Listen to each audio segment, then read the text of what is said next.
തന്റെ നാടും ജനവും ശത്രുവിനും കീഴടങ്ങാൻ തയ്യാറായ നിർണായക മുഹൂർത്തത്തിൽ ദൈവജനത്തിന്റെ മോചനം എന്ന മഹത്തായ ദൗത്യം ദൈവം യവനത്തിലെ വിധവയായ ഒരു സ്ത്രീയിൽ നിക്ഷിപ്തമാക്കി.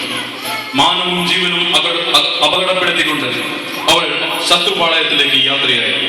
അവൾ യൂതി.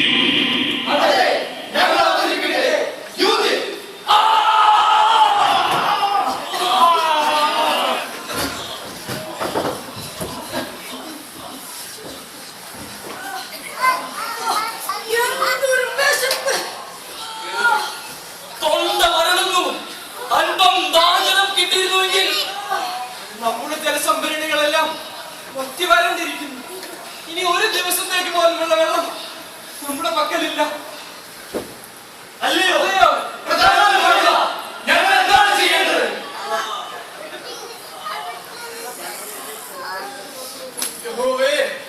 എന്തൊരു പരീക്ഷണമാണിത്. നാം പണ്ടേ അസീറിയൻ സൈന്യവുമായി സഖ്യത്തിൽ ഏർപ്പെടേണ്ടതായി. നമ്മുടെ ജീവനെങ്കിലും അങ്ങനെ നമുക്ക് രക്ഷിക്കുവാൻ കഴിയുമായിരുന്നു. ഞങ്ങൾ എന്താണ് ചെയ്യേണ്ടത്? മറ്റു മാർഗമില്ല. കോട്ട തുറന്ന് കീഴടങ്ങുക തന്നെ. അതെ, നമുക്ക് കീഴടങ്ങാം, നമുക്ക് കീഴടങ്ങാം, നമുക്ക് കീഴടങ്ങാം. അരുത്, നമ്മെ നമ്മുടെ ദൈവം രക്ഷിക്കും.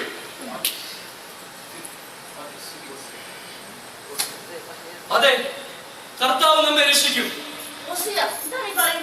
അതെ, നമ്മൾ പിടിച്ചു നിൽക്കാം. അപ്പവും വെള്ളവും അത്യാവശ്യത്തിന് മാത്രം അളന്നു നൽകണം. ഈ അളവ് തുടങ്ങിയിട്ട് 2 ആഴ്ചയായി. വിശപ്പ് സഹിക്കാൻ വയ്യ. നമുക്ക് ഒരു 5 ദിവസം കൂടി പിടിച്ചു നിൽക്കണം.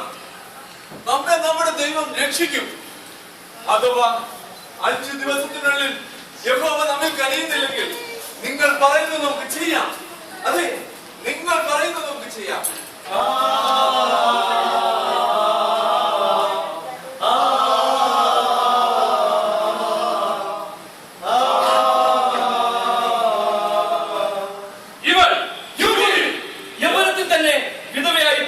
കഠിനമായ തപസ്സുകൊണ്ടും പ്രാർത്ഥന കൊണ്ടും ജീവിതം നയിച്ചവർ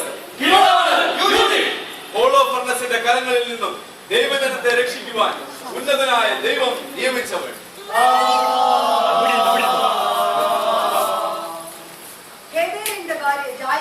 ഒരു മരമാണി ചിട്ടിയും എടുത്ത് അവന്റെ അടുത്തേക്ക് ചെന്നു.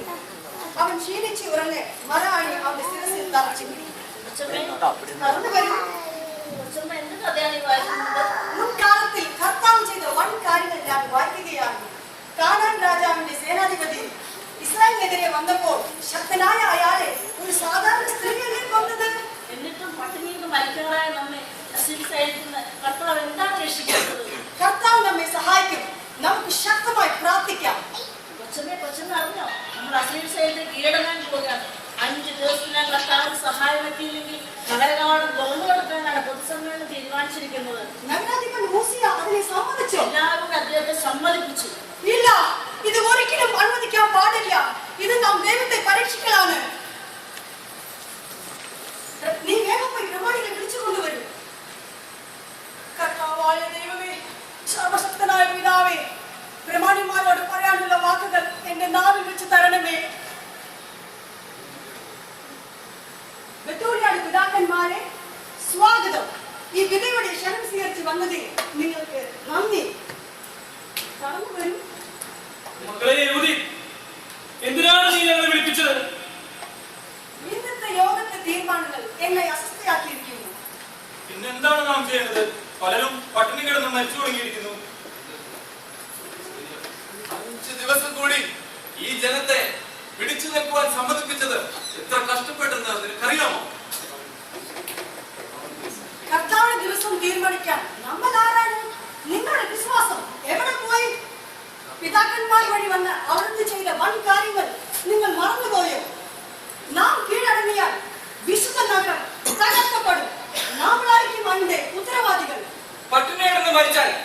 നഗരം രക്ഷിക്കാൻ നമുക്കാവുന്നു.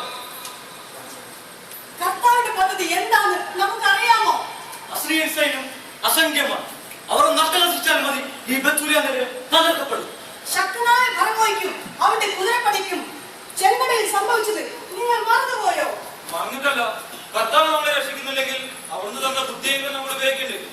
നമ്മുടെ ശക്തിയും ബുദ്ധിയും കൊണ്ട് കർത്താവിനെ അളക്കാൻ കഴിയില്ല. മകളെ യൂതി, നിന്റെ ബുദ്ധിയും ശക്തിയും പ്രശംസാർഹമാണ്. നീ പ്രാർത്ഥിച്ച് മഴ പെയ്യ്ക്ക്, അപ്പവും വർഷിക്ക്, ഞങ്ങളൊന്ന് കാണട്ടെ. ഇല്ല, നാം ദൈവത്തെ പരീക്ഷിക്കരുത്. മരിക്കാനാണ് ദൈവത്തെ മനസ്സിൽ അത് സന്തോഷം സ്വീകരിക്കാനുള്ള ശക്തി എനിക്ക് തരണമേ. മരണം അതിന്റെ പണി തുടങ്ങിക്കഴിഞ്ഞു. ഞങ്ങൾ ജനത്തിന് വാക്കുകൊടുത്തു, ഇനി അത് ലംഘിക്കാനാവില്ല. കർത്താവുമായി ചെയ്ത വാഗ്ദാനം ലംഘിക്കുന്നത് അനുസരണക്കേടല്ലേ? എന്റെ ജീവൻ കർത്താവിന്റെ കരങ്ങളിൽ സമർപ്പിച്ചുകൊണ്ട് ഞാൻ ശത്രുക്കളെ നേരിടാൻ പോകുകയാണ്. ഇന്ന് രാത്രി നിങ്ങൾ എനിക്ക് വേണ്ടി നഗരവാതിൽ തുറന്നു തരണം. മകളെ യൂതി, നീ എന്താണ് ഉദ്ദേശിക്കുന്നത്? അത് ഇപ്പോ ചോദിക്കേണ്ട. കർത്താവ് നമ്മെ സഹായിക്കും. നമുക്ക് ശക്തമായി പ്രാർത്ഥിക്കാം. കർത്താവ് നിന്നെ രക്ഷിക്കട്ടെ. നിന്റെ പദ്ധതി നടപ്പാക്കാൻ അവിടുന്ന് നിന്നെ ശക്തിപ്പെടുത്തട്ടെ. ഞങ്ങൾ ഇറങ്ങുന്നു. ഇസ്രായേലിനെ ഫറവോന്റെ കരങ്ങളിൽ നിന്ന് രക്ഷിച്ച കർത്താവ്, ഇപ്പോൾ ഞങ്ങൾ അസ്രീയുടെ കരങ്ങളിൽ നിന്ന് ഞങ്ങളെ രക്ഷിക്കണമേ. എളിയവരെ സഹായിക്കുന്ന കർത്താവെ, ഞങ്ങളെ സഹായിക്കണമേ, ഞങ്ങളെ രക്ഷിക്കണമേ.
ബത്തൂലിയ ടൗണിൽ നിന്നും ഒളിച്ചു വന്നവരാണല്ലോ. ഇവർക്കെന്തോ രഹസ്യം പറയാനുണ്ട്. പ്രഭു, ഞങ്ങളെ രക്ഷിക്കണേ. ദൈവജനം, നെബൂഖദ്നേസറിനെ സേവിക്കാമെങ്കിൽ നിങ്ങൾക്ക് ഇവിടെ സുഖമായി കഴിയാം.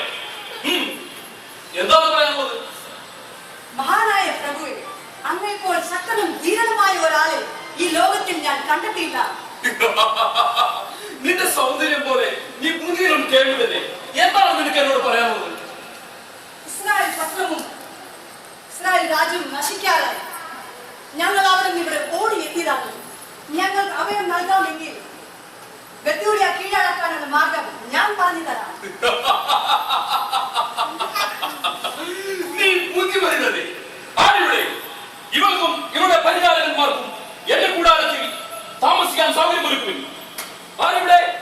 ഇന്ന് എനിക്ക് ആനന്ദത്തിന്റെ ദിവസമാണ്. നമുക്ക് ആനന്ദിച്ച് ഉല്ലസിക്കാം. ഇവർക്കൊരു വിരുന്നൊരുക്കട്ടെ.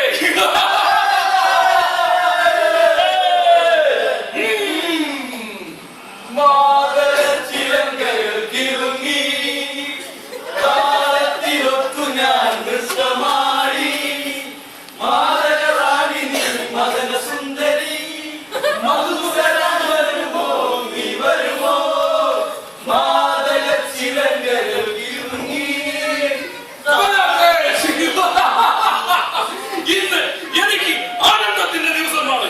യുതി, നിന്റെ സൗകര്യം എന്റെ മനോബദ്ധനാക്കുന്നു. യുതി, അല്പം വീട് കുടിക്കൂ.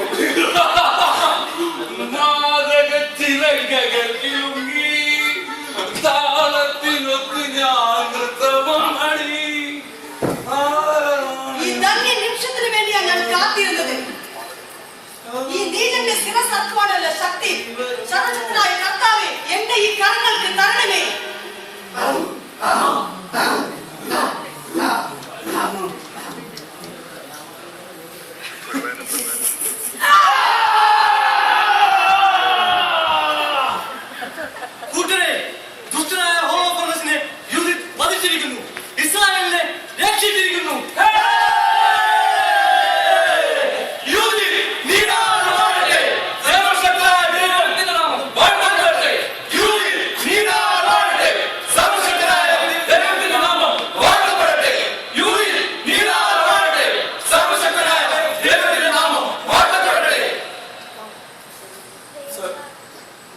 രാജദേവനെ ഞങ്ങൾ എല്ലാവരെയും നല്ലതാക്കി നിന്നിഷ്ടത്തിൽ ചൊല്ലിടേണമേ.